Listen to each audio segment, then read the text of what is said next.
Hello friends, and welcome to Design in No Time.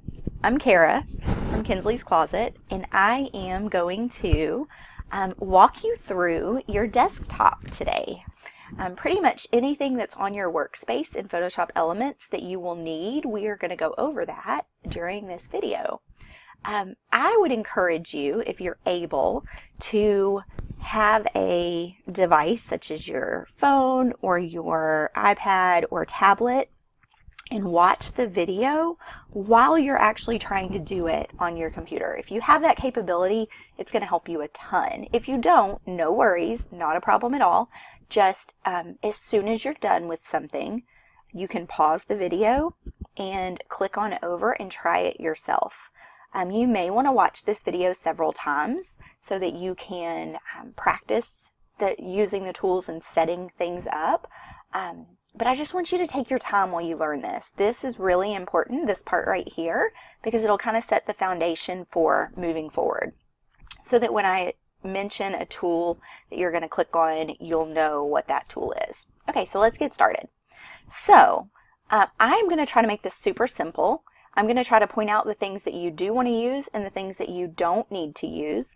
Now, granted, you can use any of the tools that are available to you in Photoshop Elements, but I have found that if I know which ones I don't need to use, it makes the other ones so much easier because it just simplifies Photoshop Elements. Like, there are just certain things you don't need to touch if you are not going to be editing pictures.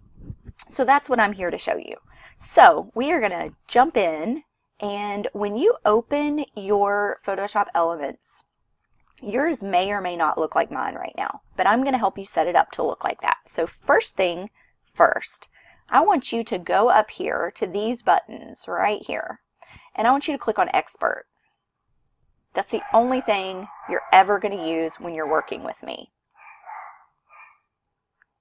And I apologize, it is April 17th and it is snowing, so my dogs are in the house and they are not happy at all. So you may hear them bark every now and then because they really want to be like sitting on my lap. So I apologize. Once we've got in expert mode, the next thing I want you to do is I want you to make sure that your screen looks like this on the right. So in order to do that, you're going to come down here and you're going to click layers. See, if I click layers off, it turns it off. If I click layers again, it turns it back on.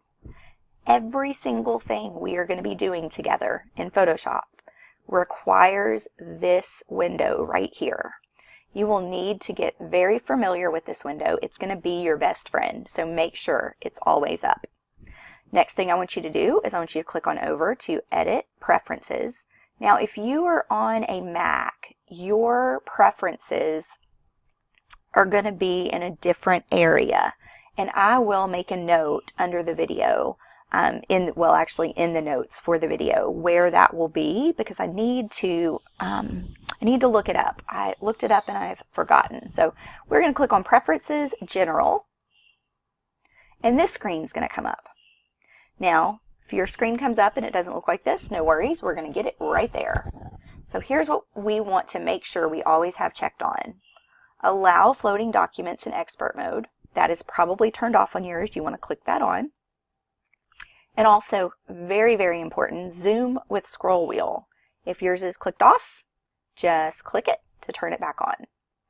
Another thing you're going to want to do is you're going to want to go to Units and Rulers, and you're going to want to make sure that your ruler is in a measurement type that you understand. So for me, the thing I'm most familiar with is inches. That's where I want mine to be. If you live somewhere besides the US, you may be more familiar with centimeters or millimeters, and that's fine. However you are most comfortable, that's where your ruler needs to be set. Now look down here before we leave the screen and make sure that you have the number 300 in the top box and the number 72 in the bottom box. If you don't, go ahead and click those and change them right now and click OK. Now I'm going to tell you there are several times that your computer will update Photoshop for you, or Photoshop Elements, and at that time, a lot of times, they will default back to those regular settings. So if you notice that your zoom with scroll wheel is not working, that's kind of the way I test it, is you just click Edit, Preferences, General, and you go back and you change them. So these are the main things you want to do. The zoom with scroll wheel, allow floating documents in expert mode, and then you want to change your rulers. Okay, so if you find that something isn't working right, it's probably your preferences.